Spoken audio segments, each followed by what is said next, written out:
ganda niyan tignan guys, oh. Sa mga nakakaalam, comment down below kayo kung ano to, natural o tubig ulan. Sky, greenery, tapos water. Tubig ulan nga lang. Oh no! Sa pinakadulong hilaga ng Luzon, may isang bayan. Tahimik, ngunit punong-puno ng kwento. Ito ang bayan ng Apari, sa lalawigan ng Cagayan. Isang lugar kung saan dahang-dahang humahaplos ang hangin ng dagat at bawat alon ay tila may dalang alaala ng nakaraan.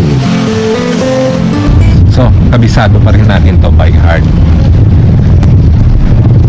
Kabisado natin yung mga pasikot-sikot dito dahil dito tayo lumaki. Hi po sa mga taga-Apari. Nandito na naman ako muli sa bayan nyo. Sa bayan natin, I rather say. Sobrang na-miss ko dito guys. More than 20 years tayong hindi nakatapak dito. Since pamilya tayo at nawala na rin yung auntie at lola ko na nagpalaki sa akin. Every summer nandito tayo. Dito nagtatagpo ang ilog at malawak na karagatan. Ito yung Cagayan River meets Pacific Ocean. Gaya ng pagtatagpo ng ating mga pangarap at realidad ng mga taong tinatawag itong tahanan. Sa Apari, hindi na kailangan ng engrandeng tanawin para mapahanga ka. Sapat na yung isang simpleng umaga, ang ngiti ng mga tao at ang pakiramdam na talagang niyayakap nila ang sinumang bisita.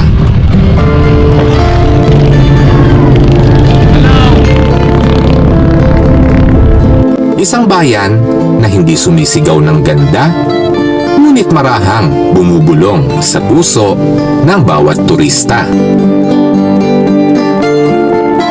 Napakasimple talaga ng buhay dito. Konting ganyan lang, masaya ka na. Ito yung maganda rito guys. Ito ang Apari. Hindi lang isang lugar, kundi isang damdaming mararamdaman mo kapag naririto ka na. Ayan, I love Apari. Welcome dito guys sa munting bayan namin. Tara, libutin natin.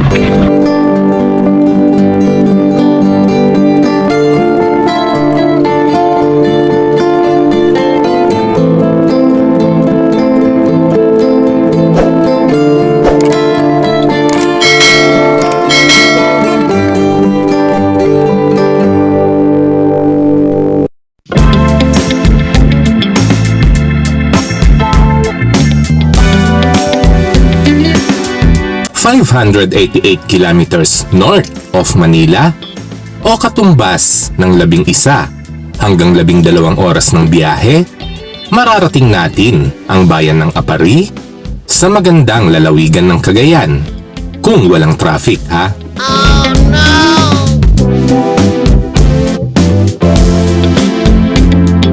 Andito na tayo guys sa Barangay Maura. Isa ito sa 42 barangay ng Apari kung saan matatagpuan natin ang kanilang Chinese and public cemetery. Ayan, nasa kanan po. And nadugtungan na nga din itong kanilang kalsada. Going ito sa Barangay Padaya. Naalala ko dati, hanggang dito lang ito sa Maura guys. And kailangan pa natin sumakay ng bus na dumadaan sa gilid ng dagat if we're going to Barangay Dodan and Padaya. And ngayon pwede na din itong shortcut all the way to San Vicente and Santa Ana.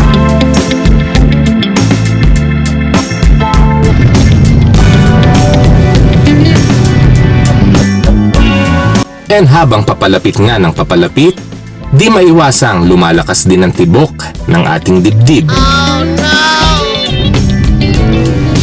May one-way scheme dito. Hindi na tayo nakapag-touchdown kagabi guys dahil gabi na rin tayo dumating. 9 PM na po tayo dumating dahil sa tagal natin sa daan. 20 plus long years guys. Hindi natin inaasahan makakabalik pa tayo ulit dito. Welcome to Apari, Cagayan. Dito lumaki si Raymond 16 guys. Laking lola tayo. Kaya every summer, every time na matatapos yung school year, nandito tayo. Maliit ako. So after 20 plus long years, ngayon lang natin nabalikan. Kulay green-blue na yung kanilang arko. Dati kulay pula to guys. Hindi tayo makapagpalipad ng drone dahil maulan ngayon gawa ng shear line. Hi po sa mga taga-Apari, Raymond 16 is here. Kumusta kayo? Merry Christmas and Happy New Year. Welcome dito sa Apari. Isang maliit at simpleng bayan lang. Kaya naman sad to say, medyo limited lang din ang choice ng makakainan. Anyway, dahil love ko to, kita-kits tayo dito. Welcome sa McDonald Apari Branch. Dito tayo magbe-breakfast sa may McDo guys. Ito pa rin yung Cagayan Valley Road. Yan, may 7-Eleven.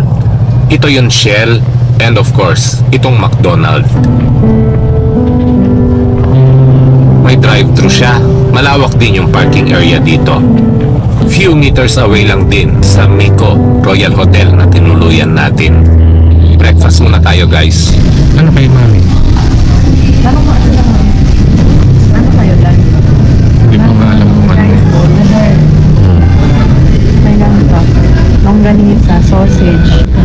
Matatagpuan dito sa Barangay Macanaya, just along Cagayan Valley Road, 5.7 kilometers mula sa Apari, Welcome Arc.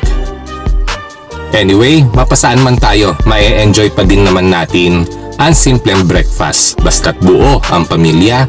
Kaya naman dito, talagang bida ang saya.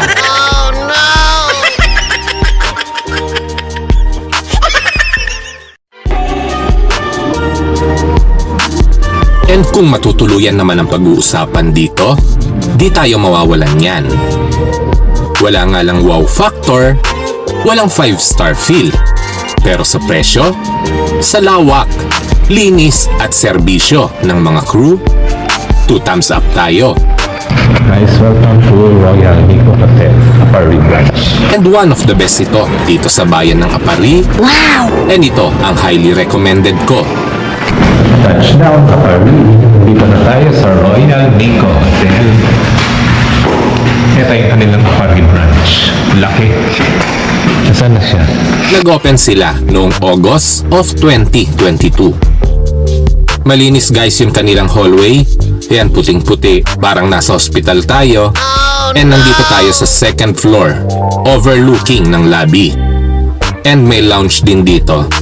Dito kumakain yung mga guests dahil bawal daw yung breakfast in bed. May ano kayo? May restaurant kayo? So bukas walang mapag-breakfast dito? Anong breakfast nyo? Available na yan? Available din yung mga silog meals dito guys. Ano ito with coffee na tong ganito? Ha? Ay, advance order ba yan? Oh. Sir. Pwede bukas na. Pwede naman din. Good morning guys! Rainy Saturday morning ngayon. And nandito tayo sa aking mother's hometown. Dito ako nagpapakasyon. Maliit pa si grade 16. Ang cute naman guys. Oh no! And nandito tayo ngayon sa Miko Royal Hotel, Apari Branch. Highly recommended to sa mga week Apari getaway nyo. So naka-avail kami ng 12 hours nila. Gabi na kami dumating na gabi guys. So check out na rin kami later. And we're going to Santa Ana, Cagayan. So quick tour ko lang kayo dito sa Miko Royal Hotel. Ayan yung pinaka-commercial area dito. Palengke, mga establishment, and ito yung kanilang Novo, pinaka-mall nila, Novo Mall. Yan, umuulan na guys. Ayun yung room namin.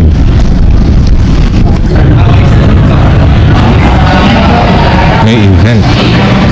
Ito yung VIP deluxe nila eh. Ano pangalan nito? VIP family room. Ayan, maayos naman yung toilet. Malinis at mabango, importante yan. Meron na din siyang towel rack and naka-shower glass enclosure na po ito. Meron na din siyang rain and telephone shower. Of course, importante yon, yung hot and cold.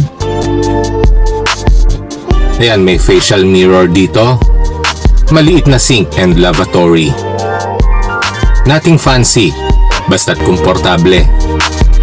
Ayan, nakabiday na guys, and may soap holder pa. Malinis, and no smoking po tayo dito. Ito yung pinaka-closet niya. Rack type lang. Luggage rack and hanger rod. So, hotel standard, meron tayo ditong escape plan. We are here guys. Room 241, VIP family room. Magkano pa tayo? 3,500? Ano sir, pag 12 hours po, 2,500. Pag ano naman sir, pag 24 hours po, 3,600 po. 3,600, yeah. Ito yung 3,600 nila guys na VIP family room. Ayan. 2, 4, and 6. So, dito tanaw natin yung paligid ng Nico Royal.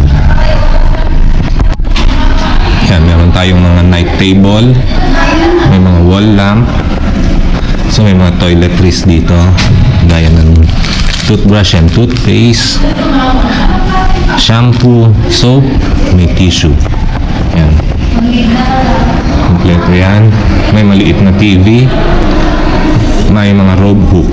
So, 3,600 guys.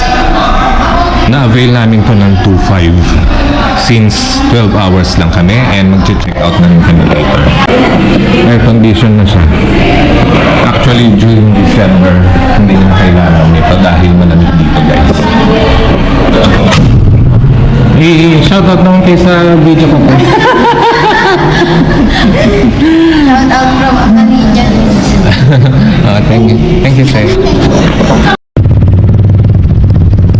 And nandito tayo sa labas ng hotel guys. Tara, check naman natin yung vicinity dito. Kaya naman natin pinili dito because of its proximity dito sa pinakasentro ng Apari. And itong ilog is part of Cagayan River na yan guys. Ang dami palang nakapark dito pag umaga. Kagabi dito kami dumaan guys, wala itong mga to. Ayan o, puro tricycle. And di yata tayo makakadaan dito mamaya. Ayan na yung Cagayan Valley Road. And ayun na yung palengke guys. Palengke na yan, tatawid lang tayo.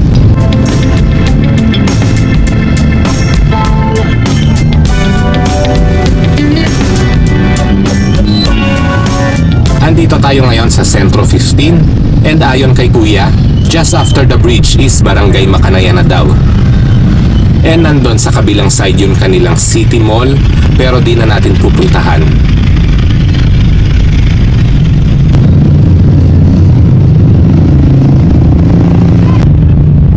So, ito yung Novo Mall nila. Halos katabi lang din natin guys. Andito pa rin tayo sa same compound ng Nico Royal Hotel. Ito yung Novo Mall. Ayan, puro motor guys oh. So, may mang inasal dito, kaya lang close pa. Medyo limited lang yung choice ng makakainan dito sa Apari guys. Di ko alam kung bakit. So, yun mga choice natin, yun mang inasal. Of course, yung McDo, Jollibee. Ayan, as usual. Ikot tayo sa palengke.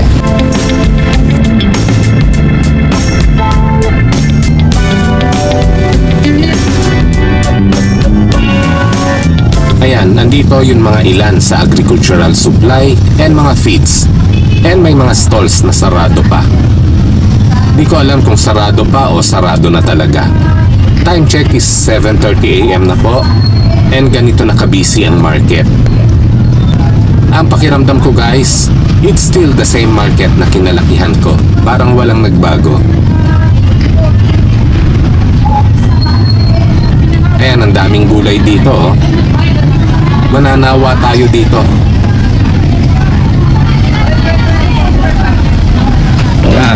Eh.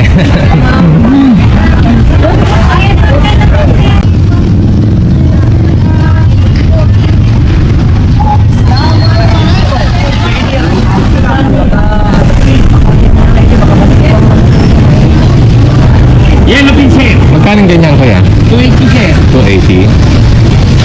May discount pa sir. Wala naman ako mapaglutuan. Kaya naka-hotel lang kami. Okay sir. Okay. Basta sir, basta. Oo, pasyal lang. 280. Mga isang kilo po yan po. Isang kilo na yan. May pa yung mas malaki po. 280 daw ang yellowfin ni Kuya. Yan, kita nyo naman talagang sariwa. Ayan, may mga kamatis, sibuyas, luya at bawang. Lahat yan, super mahal niyan sa Manila.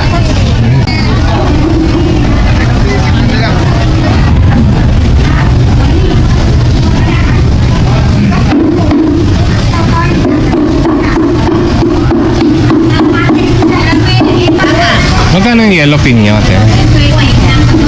280. Ano to? Magkano? Magkano ganyan? 40. 280 din yung yellowfin ni ate. And 450 naman yung isa. Dulong daw ang tawag nila. Yellowfin ang madami dito guys. 280 pesos daw per kilo.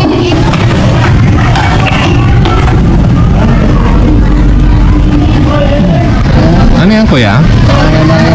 Magkano ganyan? 400, maya-maya.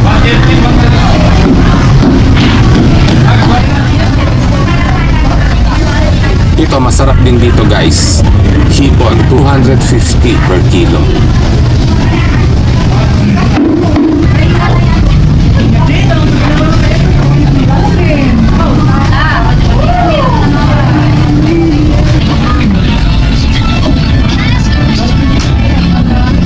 Ito naman yung kanilang prutasan. Yung kanilang dry section, pero wet pa rin. Ito na, palabas na po tayo. Tara, lakad tayo.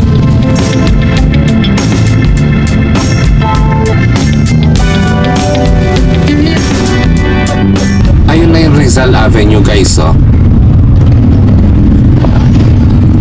Grabe, tagal na ng mga structure na to. Bata pa ako nandito na tong mga to. Halos walang nagbago. Halos walang nagbago guys. Kung meron man, konting-konti. Ito naman yung Rizal Street. Dito yung pinakasentro nila. Andito yung iba't ibang mga establishmento guys, oh. Yan. And from here, walking distance lang yung dati naming bahay. Kaya bata pa tayo, namamalengke na tayo dito. Wow!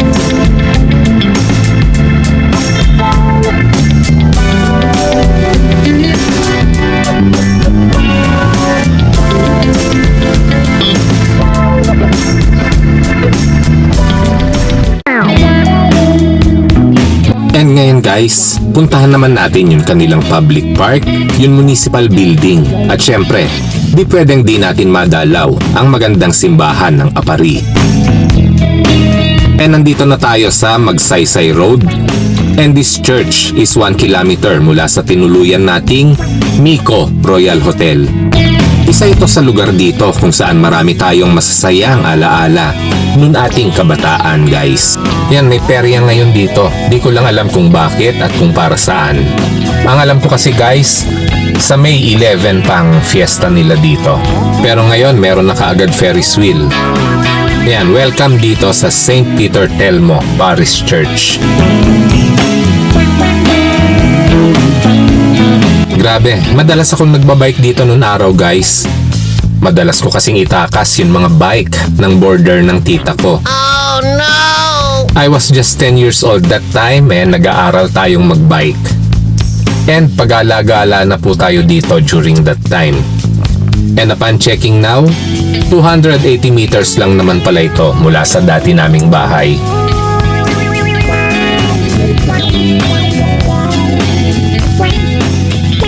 At last umaraw din guys, nakadikit tayo ng araw dahil sa sunod-sunod na ulan dito sa Cagayan.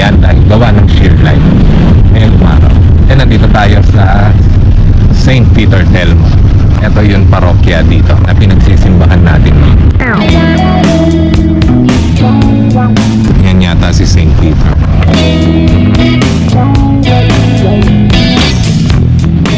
So, kabisado pa rin natin to by heart.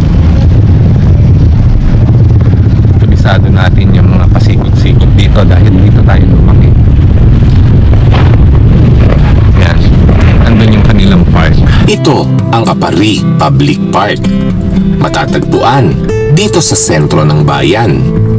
Hindi lang ito pasyalan, kundi ito din ang sumisimbolo sa simple at tahimik na pamumuhay ng mga taga-Apari. Bawat upuan dito ay may kanya-kanyang kwento at mga nakatagong sikreto. Matatagpuan sa tapat mismo ng St. Peter Telmo o mas kilala din ngayon bilang Archdiocesan Shrine of Our Lady of the Rosary. Isang makasaysayang simbahan. Una itong itinatag noon taon ng 1604 para sa ebanghelyo ng mga katutubo. At opisyal namang naitatag bilang isang ganap na parokya noon taon ng 1680 ni St. Peter Telmo, ang patron ng mga mangingisda at magdaragat. Matatagpuan malapit sa Cagayan River ang una at orihinal na struktura nito. Paulit-ulit itong nawasak ng panahon dahil na din sa mga sakuna ng baha, sunog at iba't iba pang mga kalamidad, kasama na din ang World War II.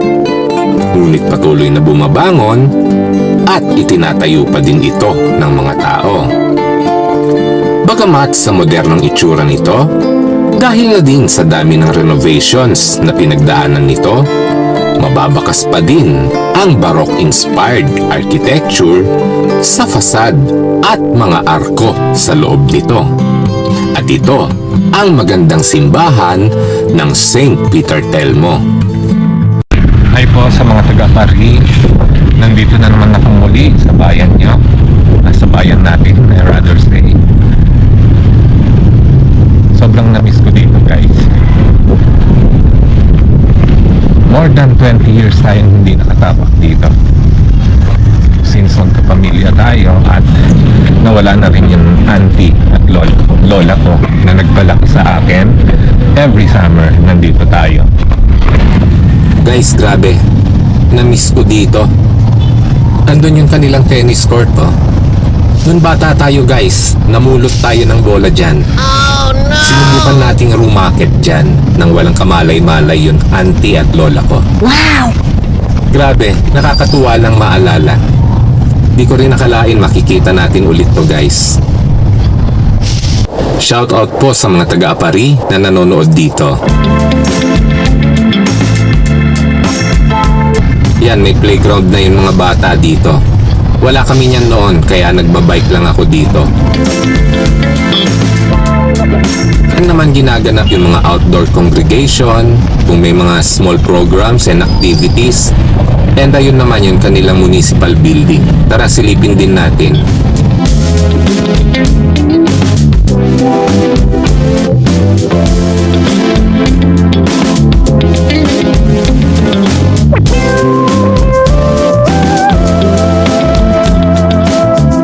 Ito yung Quezon Street, kaya lang may perya. May perya ngayon. Mukhang di tayo makakadaan.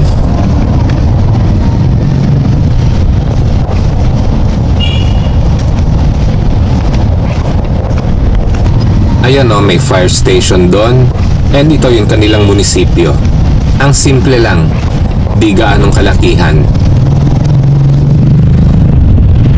First class municipality itong Apari, guys, dito sa lalawigan ng Cagayan.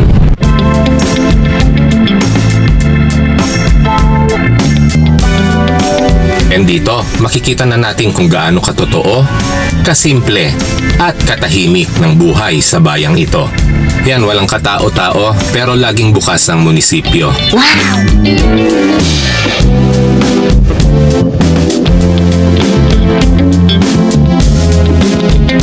Matatagpuan ito dito sa Decarion Street, Corner, Quezon. And today's Saturday guys, kaya't walang pasok dito. Ayan, I love Apari. Welcome dito guys sa munting bayan namin. Tara, libutin natin.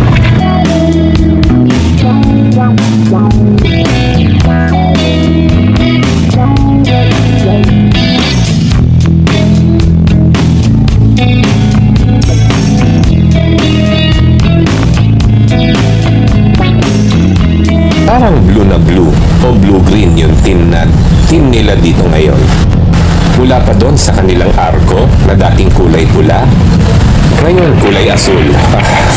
O green-blue, blue-green, di natin alam. Kayo nang tumingin.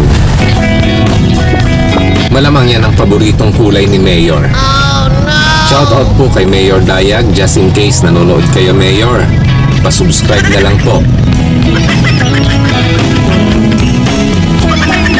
And di na natin kailangan pumunta ng Paris guys para magpa-picture sa Eiffel Tower. Wow! Dahil dito pa lang sa Apari, may experience na natin ito. Wow!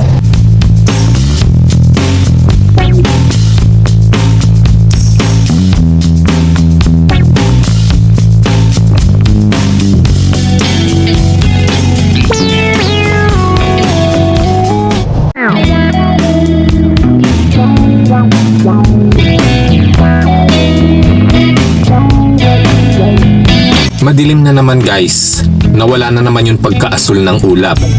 Ayan, kulay abo na ulit. Mukhang uulanin na naman tayo.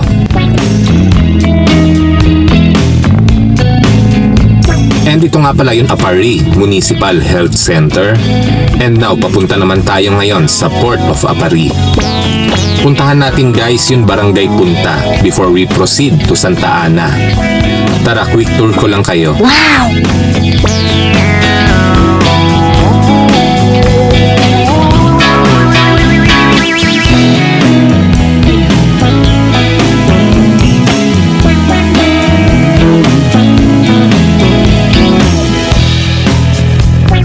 Actually, pwede na tayo dito kumaliwa, pero diretso na lang tayo.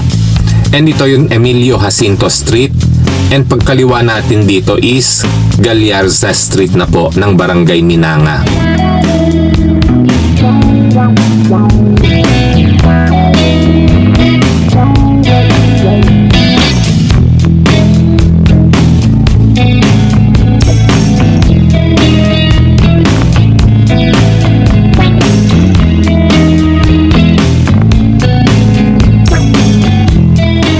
Nandito na tayo sa Barangay Punta. And ito sa kaliwa natin yung Punta Elementary School guys.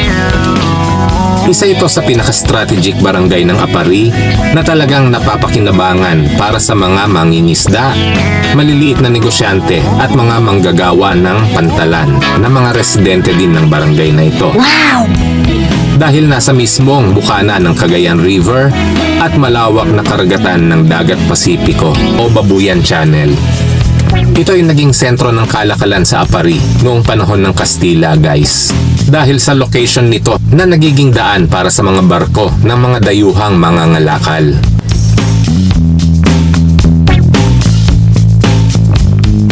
Ayan sa kanan yung Pag-asa Weather Radar Station guys.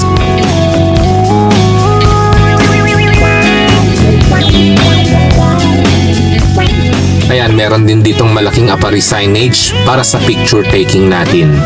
And ayan, may mga tables and benches dito. Pwede tayong maglaro ng chess dyan. Oh no!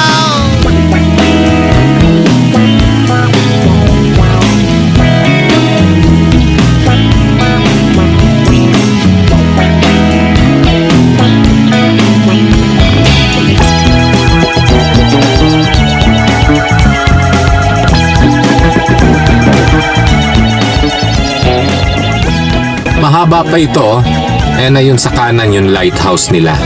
Pero di tayo sasagad. Ang lakas kasi ng alon guys Tumahampas at tumatalsik dito. Mahirap na baka ma-saltwater damage tayo. Oh no! Ayan, welcome dito sa Cagayan River guys. O kilala din ito bilang Rio Grande de Cagayan, ang pinakamahabang ilog sa Pilipinas.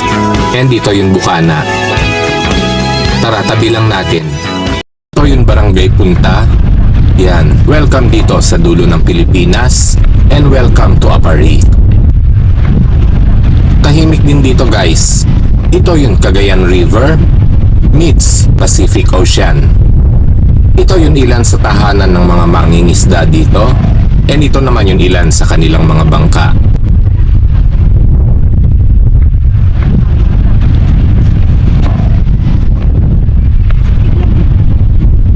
Ang lakas po ng hangin ngayon and may konting ambon.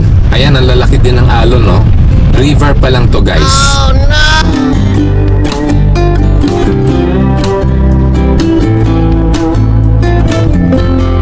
Maraming nagpapapicture dito guys.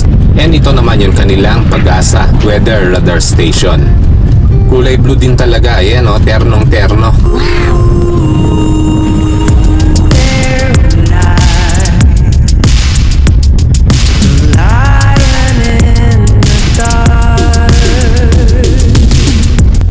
And now guys, nandito na tayo sa Barangay Maura and we're going na to Santa Ana, Cagayan. Wow! Subukan naman natin tong dinugtong na daan dito, all the way to Bugay. Are content on feeding more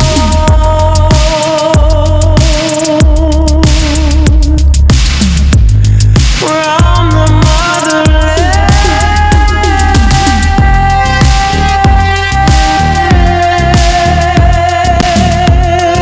Ang ganda rin ng scenery dito guys, oh. Green at napakapayapa. Napilitan tuloy tayong bumaba. Oh no! Welcome to Barangay Dodan. Barangay to ng Apari guys. And papunta na tayo ngayon ng Santa Ana. So eto na yung way. Meron ng way. Dati wala tong kalsada na to. So dagat. Dagat na yung kabila niyan. Diyan sa gilid ng dagat dumadaan dati yung mga minibus going to this barangay hanggang Barangay Padaya. And ngayon lang din ako nakadaan dito. Ito guys, hindi ko alam kung natural o tubig ulan. Pero ang gandang tignan eh.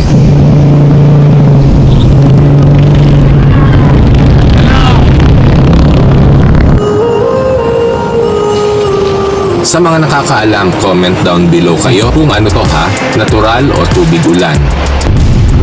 Para siyang lagoon sa gilid ng kalsada guys. Hanggang doon pa siya eh, oh. So, may mga greenery dito ang napakaganda. Sky, green, greenery, tapos water. Tubig ulan nga lang. Oh no! And nakakita pa ulit tayo ng isa pang magandang scenery dito guys. Dito pa din to sa Barangay Dodan, kung saan pwedeng mag-picnic-picnic. Ayan guys, may mga cottages. And may mga kalabaw doon, no?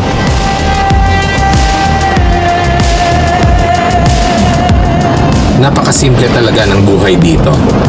Konting ganyan lang, masaya ka na. Eto yun maganda rito guys. Wala pang ganong establishment dito, kaya as simpleng-simple yung buhay. Tara, puntahan natin guys. Oh, from all that is eaten, heart content on feeding more from the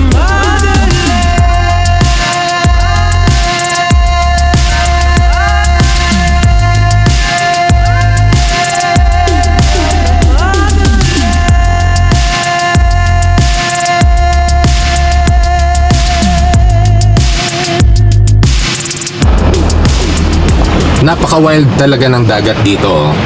Grabe guys, ang lalaki talaga. Talagang bubugbugin tayo ng alon. And nandun tayo kanina. Andun yung kalsada kung saan tayo nakastop. So, eto yung mga cottage na nakikita natin.